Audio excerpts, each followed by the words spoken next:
Hello and welcome to the Coaching Mixer. I'm your host, Elena McKernan, And and I'm Erin Aquin, your other your other host. host. Erin, before we started recording, Erin was like, "You can intro." And I was like, "Oh, maybe it'll be less awkward," but it really wasn't. Just Part of same the amount of fun. awkward. Yes. Then you know we're real. Yes, there we go. What are you drinking today, Erin? Okay, so we had talked about gin, and I was like, I think I might have made this before, but it's like my favorite summer drink. So this is like an Ooh. Aperol spritz, but as a gin and tonic. So instead of like normally, I think an Aperol spritz is Aperol and like Prosecco or something bubbly. Mm-hmm. This is Aperol, gin, and tonic, and then I burnt a little bit of rosemary over top of it from my garden. I'm like really vibing with rosemary. It's like my herb this week. So Ooh, I yeah, and love that. it might bug me because it's like floating on the top, but it makes it Might pretty. tickle your nose. It Yes. is Yeah. beautiful. Oh my gosh, it just like the light just caught Yes. it and it just completely like changed. Yes. Mm, These are mm, the I love mm. these glasses too. This is like I Yeah, drink water out it's of these. beautiful. That looks amazing. I'm very impressed. I have a confession. Yeah. Uh-oh. What are I you drinking? thought I thought that I had what was it? Were we doing rum or gin I today? think gin. Yeah, I had it Oh. on my calendar as gin, but Oh maybe my we did gin gosh. I last have a time. double confession then because I thought maybe I had a stroke. I don't know what happened to me. I thought we were doing rum today and I don't have rum. So I was like, oh wait, no, was it gin? I don't know. Whatever happened, I don't have anything related to it. Either rum or gin. I was like, I don't have this. So I made with the ginger liqueur. I guess I need to go to the liquor store. I made with the ginger liqueur and peach juice, Ooh. which was like kind of weird and interesting, but way too sweet. So then I was like watering it down. I also may have started drinking like 15 minutes ago because there was too much and I had to like keep watering it down because it was too sweet. Anyway, disaster cocktail this No, week, I but like there is it. something. I almost at 4 o'clock, I was like, I could make one now and just test it. And I'm like, no, I think it's the summer, but it's a Maybe not that. weekday.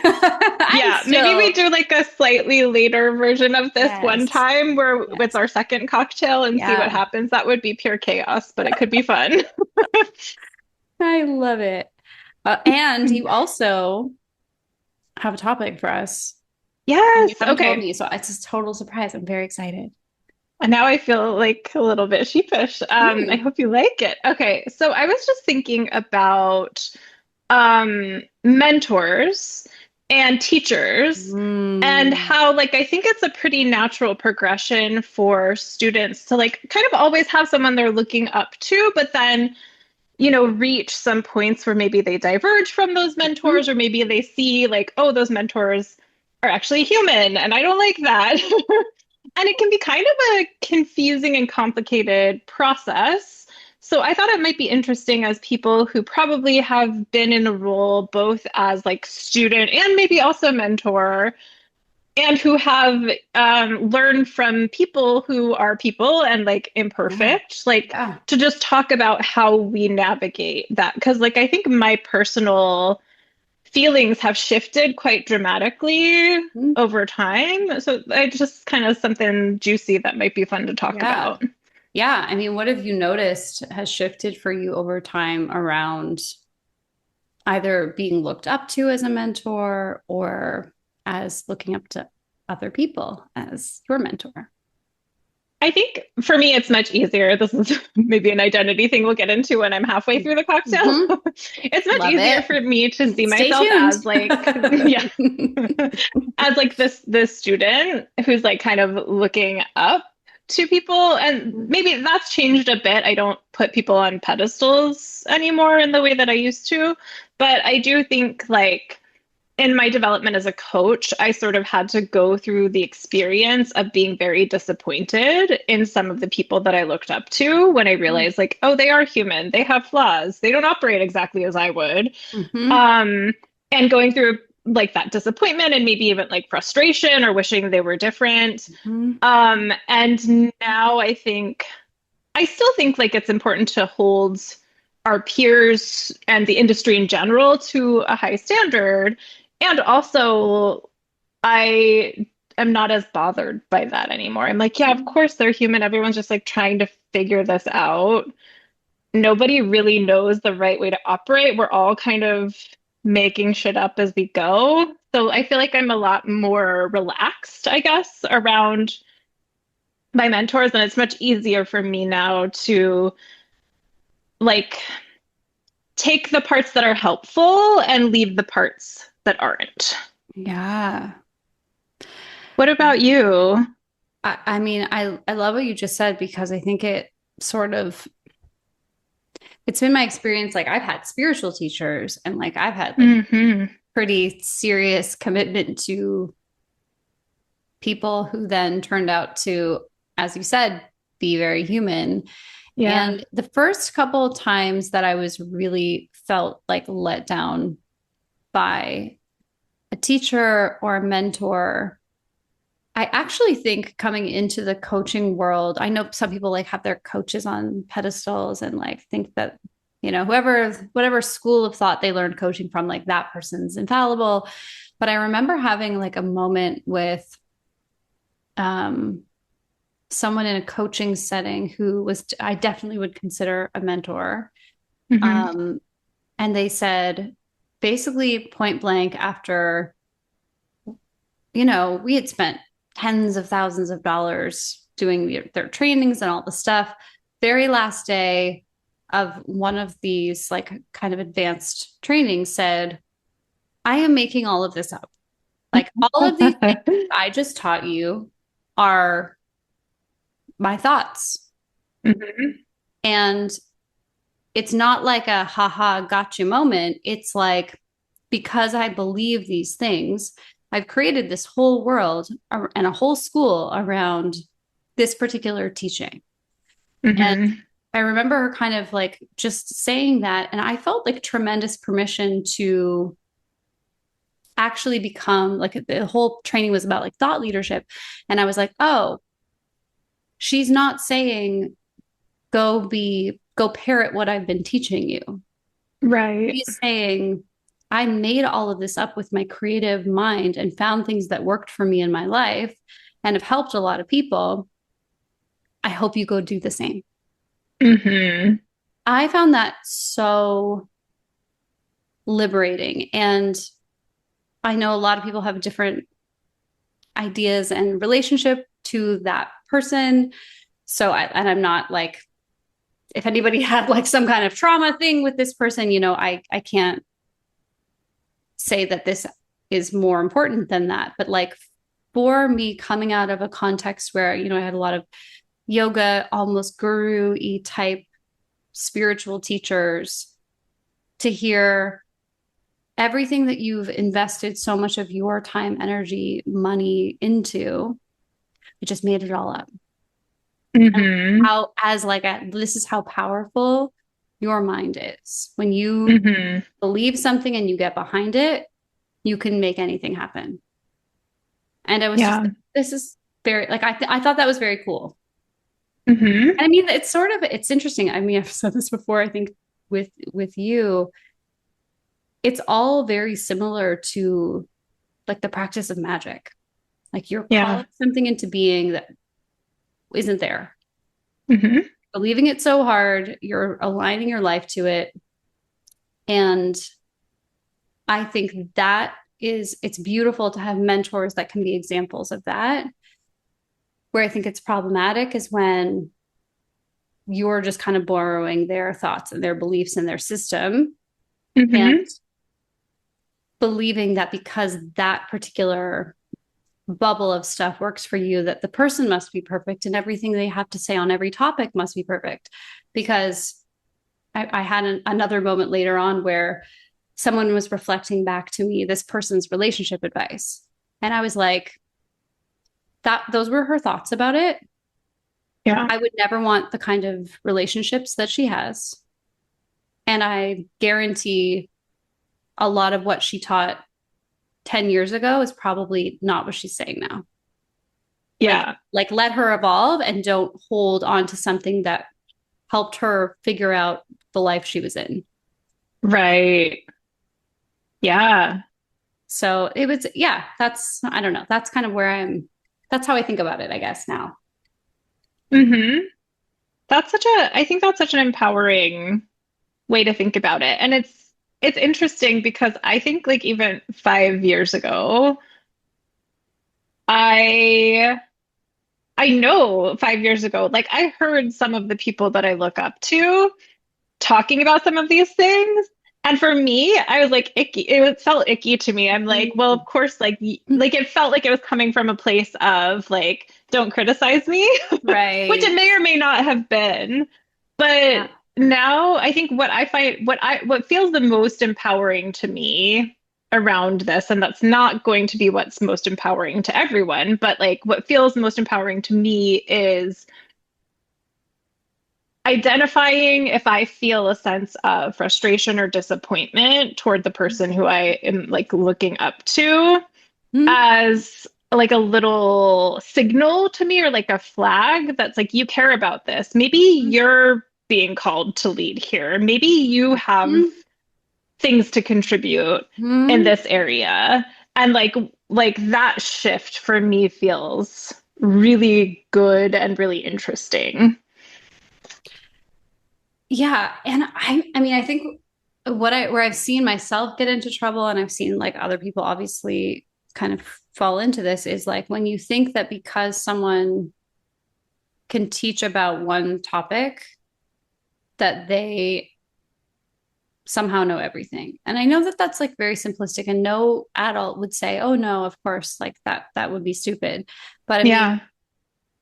I have watched like I wouldn't take parenting advice from someone who didn't have kids Hmm.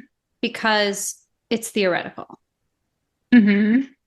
But it doesn't mean that like if they are a master in some other area that I wouldn't totally follow their protocol for that. But I might Right. have to say like they don't have this other factor in their life that I do. Hmm. So yeah, I'm probably not getting up at 5 in the morning to like become really good at martial arts, even if it's what my martial arts teacher says you should do. Right. It's like very convoluted. I guess the drink is starting to work. No, not at all. But I think it's like, I think what people start outsourcing their own authority and their own specific situation to, well, this is what the teacher said I should do. Yeah. It's sort of like, yeah, it's easier to just follow someone else's plan, but it probably needs like a certain discernment based on what your life Hmm. looks like and what's realistic for you and your energy. And yeah, like I wouldn't build my business the way the person who founded Google did because that's not Yeah. relevant to me. Hmm. And you still might find, I mean, I don't know about the founder of Probably Google not necessarily, Google. probably not, but like you might find some things that Yeah. using your discernment, you Yes. then filter through your own lens and you come to. I think part of what helped this shift with me and what I see in a lot of newer coaches or just people in general is they are so harsh with themselves and perfectionist about Mhm. the tools that they're learning. Like they use the tools not just as like a mechanism to bludgeon themselves, but harm themselves with like how rigid they are about like learning perfectly. Mhm. And so then I think it's very easy then to project that onto the teacher and be like, well, you're not applying this in these rigid ways. So like, what's up with that? But I think, and some teachers like might play into that. I don't like, I'm not saying that it's all on the student necessarily. And also, I think for me, things shifted when I just became kinder to myself. I like chilled out a bit Yeah. in terms of what I expected from my teachers and my mentors. And I was much more able to accept them as human and just be like, oh, yeah, like they can come up with a brilliant idea and not apply it to 75% of their life. And it's still a brilliant idea that I will use my discernment to use in certain areas. And I would also never want their life in these areas because I think that there are ways to do better. Yeah. Yeah, because a lot of times, like people who are excellent teachers and excellent mentors, you know, they have a way of explaining things and taking an idea and turning it into something that many people can utilize. But usually the way that they got there was not by actually following that teaching. They tried a Right. whole bunch of other stuff that like helped them formulate it. And a lot of times, even then, it's still very theoretical. Hmm. Um, and what, I mean, what you just said is like, I feel the same way about listening to other people's opinions. I'm just like, I don't put a lot of stock in opinions of people whose lives I wouldn't want. Hmm. And if I look up to someone, it's usually not because like I judge a spiritual community based on the people in that community, not usually the teacher. Of course, the teacher has Hmm. to say something that has like some kind of transmission to me, but if I would never go like to a yoga class where like everybody's like sad and checked out and on their phones. Even if I thought the instruction was good, I would be like, something weird is going on here.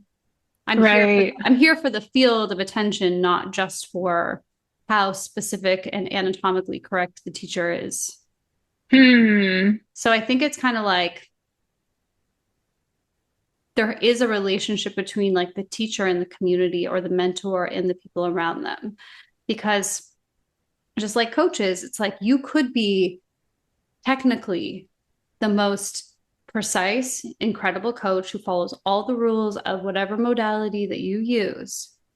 But if you're the clients around you, the students that you teach are not moving towards what they want in their life, Hmm. are you really like, is that good life coaching?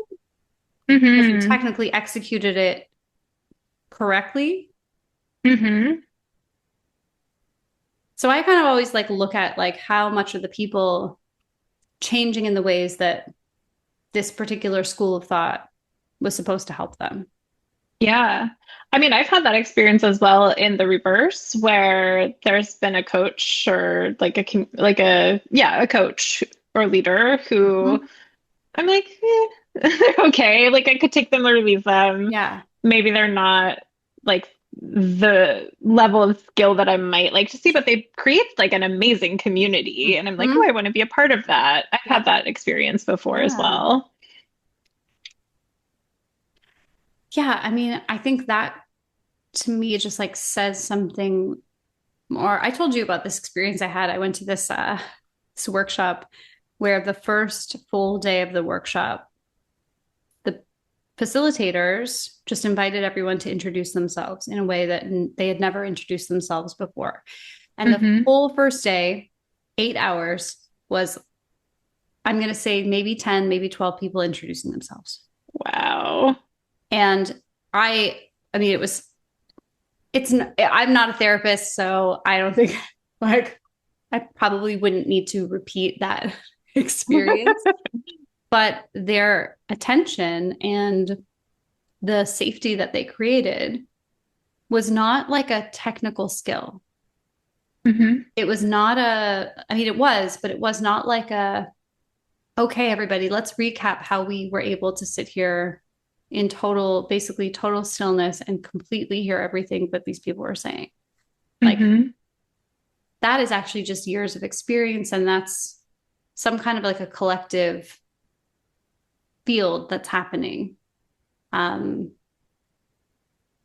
so even though it maybe wasn't like okay, here's the 10 takeaways I got from that. I was like, these people are the real deal. Yeah. They are good mentors if you want to learn how to hold space while people tell you the most difficult things they've ever experienced. Mm-hmm. So I don't know. It's a okay. Let's maybe can I ask you this? Yeah. How how do you work through like a major breach of integrity or a major like fall from grace with a teacher or a mentor? Like Ooh. somebody's maybe not even just teaching, but like preaching something. And Mm-hmm. then something happens and it comes out that they were living in a way that's totally not just like a little bit like, oh, they were working on it, but like it's a total opposite, it's total opposition to what they've been teaching. Ooh, that's a good question. Have you ever had that Um, happen? huh.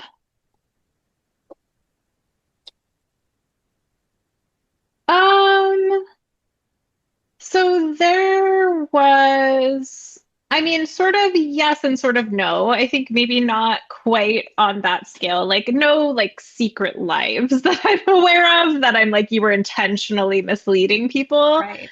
I think that my answer to that might be a little different. Like for me, I do think like intention matters in some regard in terms of like what I want to support and what I don't want to support and what support means to me. Um, but I do think like in 2020 when there was a lot going on in the US around Black Lives Matter and there was the horrible police murder and the police murdering a black man. Mhm. The life coaching, there was some weird stuff though. Like the life coaching industry did not handle that, navigate that very well, in my Yeah. opinion. And one of my teachers at the time, in particular, I think wasn't very adaptive or responsive to the needs of her students. Mhm.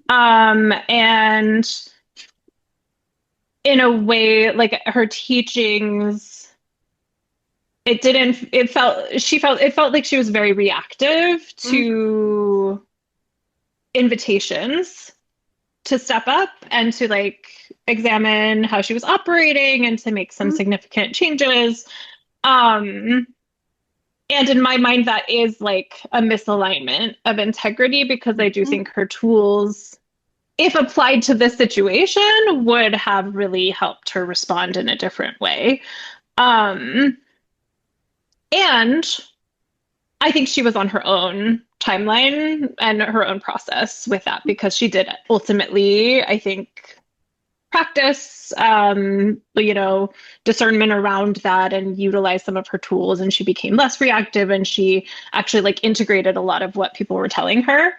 Um, I'm trying to think like what my experience of that was. I certainly had feelings of like disappointment, a little bit of disbelief, a little bit of frustration Mhm. um, in how she handled that. And at the time, I don't think I had the reflection of like, oh, Elena, like maybe you have something to say about this, or maybe you have something to contribute. Um, I did continue to learn from her. Um, but I do think it was a good eye-opening experience for me of like I can't pedestal like don't put anyone on a pedestal because everyone is human. Um and if she had not reflected and made some adjustments to how she approached her business and like what she offered her students and the support she offered her students, I think I probably would have looked elsewhere ultimately. I think I was in a certification of hers at the time. So I was like pretty locked in and kind of in the mindset of like, well, I'm going to get what I can get out of this. Mhm. Right. But I think had I did go on to do a master coach certification training at her company, and I think had she not made those adjustments, Right. for me, it's not like I would have felt the need to like punish her in any way, or I mean, not that she even knows who I am, but like, like I don't think it wasn't a reactive thing, but I think for me that would have been information for me that like I'm happy with what I have learned, but I need to expand who I'm learning from, if Hmm? that makes sense. That feels like a kind of long-winded answer, but that's the most direct example I can think of at the moment. Yeah, because I don't think it's long-winded. I think it's like actually super helpful to think this through because it highlights, I mean, it's really hard. The thing is, it's really hard to not just be like, oh my gosh, I'm getting so much from this interaction. And Hmm. this tool is like affecting my life. It's hard not to see the person who's teaching you that as like the best teacher in the world, the best Yeah. process, the best like I think it takes sometimes these experiences where like they don't handle something that's actually really, really important in a way that makes sense to you, and it shows like where their lack of understanding is, or their lack of just like being in touch with the world. The world. I'm like, what's Hmm. happening in the world? There's a lot of people Yeah. who really choose like not to do that, and they have reasons that they like for not doing that, I guess. Um, Hmm.